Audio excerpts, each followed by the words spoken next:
Hey everyone, Blade here, and welcome to my Queen build guide where I'll go over her dupes, skill priorities, best weapons, gear sets, team comps, some tips, and more to help you actually utilize her abilities if you decided to pull for her. So let's go ahead and get started. Just to get straight into her intro, Queen is a strong 5-star single target nuke DPS who really makes it very known, especially inside of the P5X scene here. She's the first one that we've ever seen with a single target damaging output as this one, seeing that she really raised the levels above and beyond when it came down to the damage number. For most P5 regular old players here, this was a huge shock, seeing that the numbers were no longer so simple, but now they've become something that many of us even dreamed to see. She definitely makes it really known with her overabundance of just flashy type hits that really rely on elemental ailments to really deal the most amount of her damage. With one of her moves literally being called the crash out, this character definitely shows that inside of battle, seeing that she does a ton of different damages that actually force her way into the battle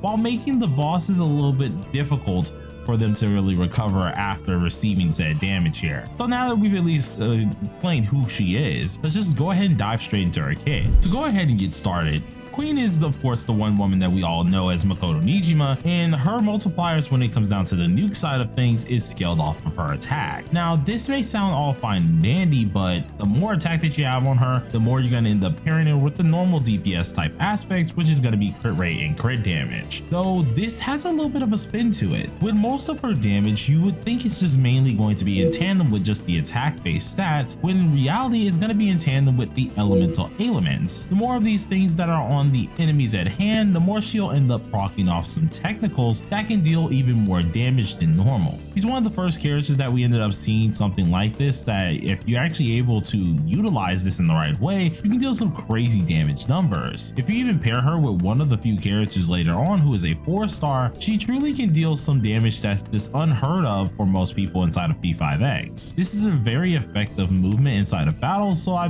would like to say a lot of her deals is going to be very strong no matter what damage you're trying to do to a boss. Just keep in mind, she is a single targeter, so AoE type deal is not going to be her forte. But the one thing I can say when it comes down to at least her passive, that's where she shines the most. The first passive being Chief Strategist here, she's able to of course deal more damage, or at least have 15% more attack depending on at least the elemental ailments on foes. If there are different typings of this is going to be an increase of that 15% attack each time. As the other passive though, called Unshakable Will, at the start of her battle, she increases her damage reduction rate by 6%, and then whenever she does have her ability Crash Out active, she increases her damage reduction rate by an extra 16, or at least an extra 6%, and can go to a max of 18%. So not only does she have of course some damage to boot, but she is able to tank a little bit of a hit later on as we go on. To keep things pretty much simple and easy here, the more that we actually go ahead and have these elemental ailments on an enemy, the more damage we get, but also the more damage resistance we do have. So more than likely than not, the more we just go ahead and spam her most powerful move being her skill 3, you're gonna see a lot of at least movement from that one skill being more or less the destructive move, to say the least. Now that's the only way I can really explain her kit, because she doesn't really have too much that you have to go after other than the elemental ailment side.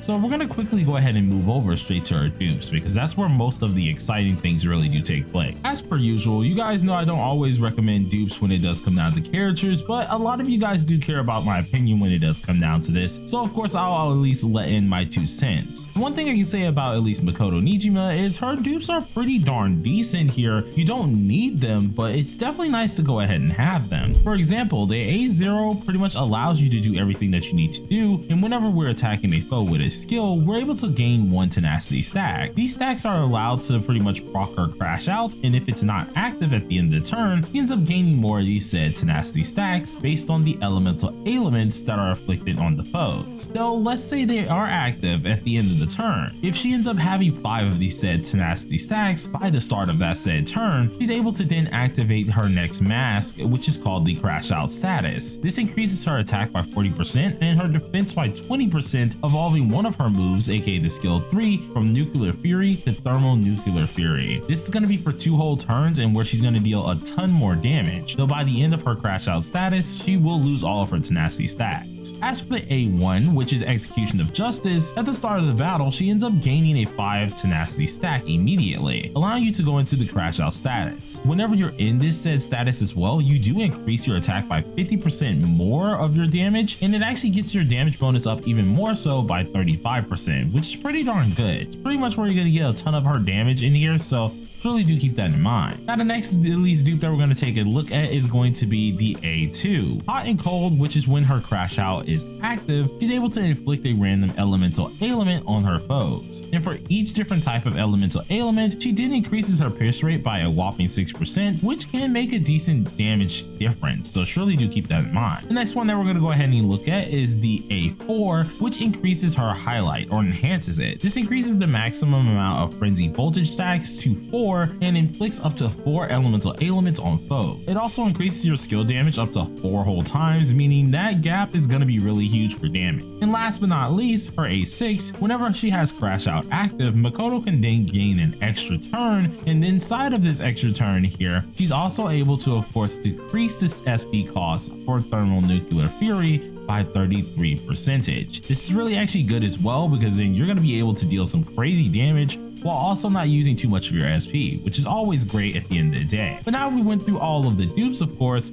let's go ahead and check out the skill priorities. Going ahead and looking at the skill priority, one thing is for sure that I can tell you guys, you're going to be spamming skill 3 quite often. So this should be automatically at the top of your list. So for the next type of skill that you want to have immediately upgraded is going to be your highlight. This is more or less going to give you not only elemental ailments, but also a ton of damage. Then the next one I can go ahead and immediately say it's going to be the skill 2. Seeing that skill 2 is a heal, and it does give you a couple of those stacks that you do want, later on leading you into the skill 1. Skill 1 isn't absolutely terrible now with the recent buffs, but it still isn't what you want to upgrade immediately, so you can hold off on this in the long run. But now if we went at least through all the skill priorities here, let's go ahead and take a good look at the weapon options. So given a bit of look-see at the weapon options when it comes down to at least Makoto, the one thing I definitely can say is she's gonna want to have that 5-star weapon. The 4-star weapon, which is the Omega Knuckle, is pretty decent, seeing that it increases your attack by 24%, and it also helps you out with some nuclear damage by increasing your damage by 8% for each tenacity stack gain. The only bad part about this is that's more or less only helping out to a certain extent, seeing our cap is rather low. Remember, we're only allowed to have about like 5 tenacity stacks,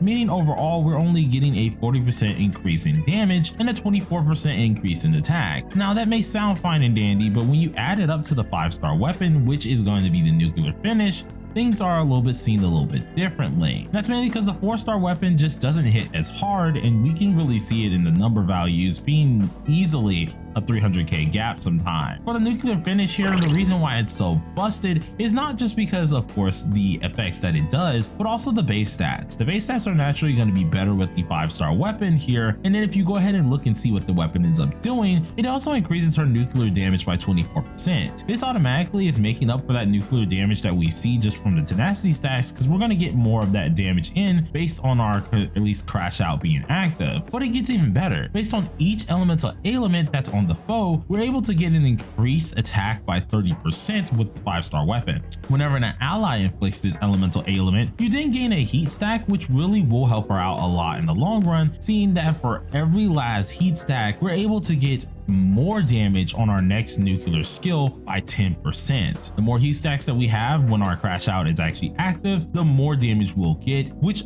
utterly changes the playing field. You can end up going from a measly 300k to probably a good 700k if you have her built absolutely insane. Or let's go ahead and use this in numbers that global players will probably be seeing a lot more often. You hit at least 60k with a 4-star weapon, you can easily hit a measly 110 to 120k with the 5-star. It makes that much of a difference, and it's probably one of the few must-pull weapons that I would say, especially for a DPS character. But at the end of the day, you guys have your gems, and I can't really dictate on that, so if you do want to go ahead and pull the weapon, it would be much so advised, but you can decide not to at the end of the day. It is your account. But now if we went over at least the weapon here, let's go ahead and go at the best gear set. For Makoto Nijima, the one thing I can say about her gear set is it's really kind of straightforward. You don't have to think too much about it here. That's mainly because it's just the nuke gear set called Truth. Pretty much if you go ahead and look at it, the 2 set immediately increases her nuke damage by 10%, while the 4 set deals 30% attack damage to the main target if the enemy is inflicted with elemental ailments. Pair that with the actual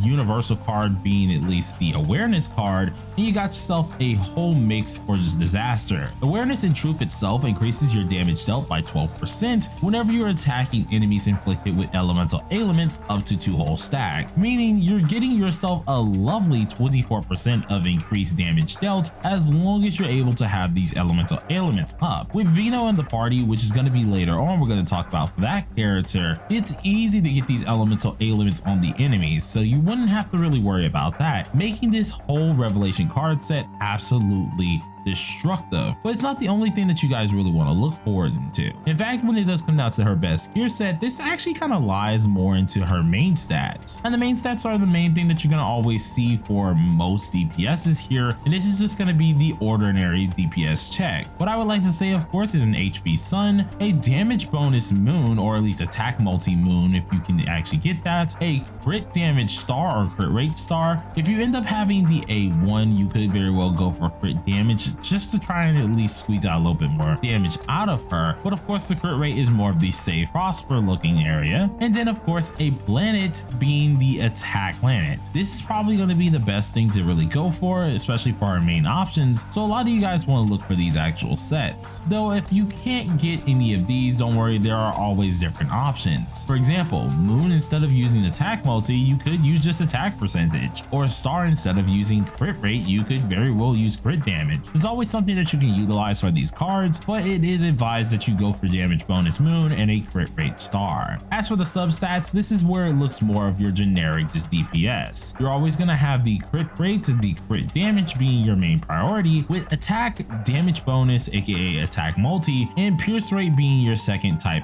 priorities. These are more or less going to help you deal as much damage as possible and make every last one of your options as easy as possible. As stated earlier though, you don't need to have these substats off bat, but it will make a lot of your damage a lot better in the future as long as you end up doing this, so surely do keep that in mind. But now if we went over this, we're going to go ahead and go over her best team comps. Moving on to the last part of at least of the video here, Makoto Nijima has a very interesting team comp here, and it's nothing too out of the ordinary. The one thing I can say about this character is the team comp doesn't shift very much, even inside of the TW and KR functions. She doesn't change too much with her team, and that's because one of those characters are absolutely bound to her, which is her best team on global right now. This team is going to be Queem herself, Vino, Leon, and Okyan.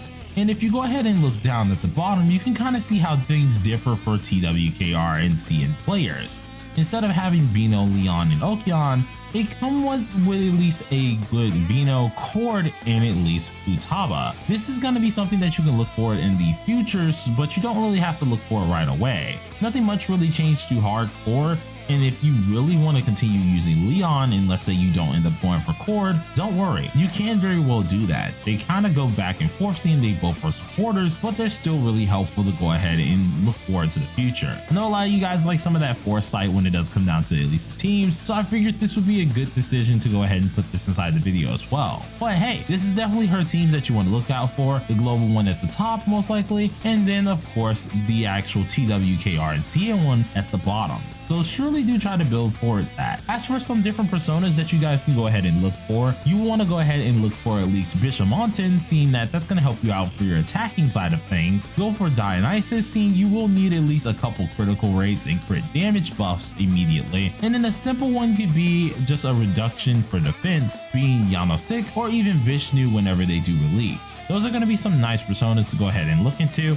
So if you're able to go ahead and look at those personas immediately, I would highly suggest so. As for a dagger for the team, it's going to definitely be the Arc Knife for currently, and this is going to most likely stay her best weapon no matter what. Though once we do get Palace 3 inside of at least the global type function, if you don't have enough Arc Knife type dupe outs, you could very well use the Ex Machina blade. Though I would at least advise you guys to go ahead and do the Arc Knife. It's definitely going to give you the best option in the long run, so surely do try and invest into that. But thank you guys for watching this video. I'm so glad I'm actually able to go ahead and do all my actual build guides all over again here. Actually having a lot of fun with this one, and man, it was worth the wait. Hopefully you guys enjoyed it, and if you enjoyed the edits as well, say thank you to the man Chills. He's usually always in the comments section. He does a lot of my edits for these type of videos. But till next time, everybody, stay safe and stay sharp, and peace out.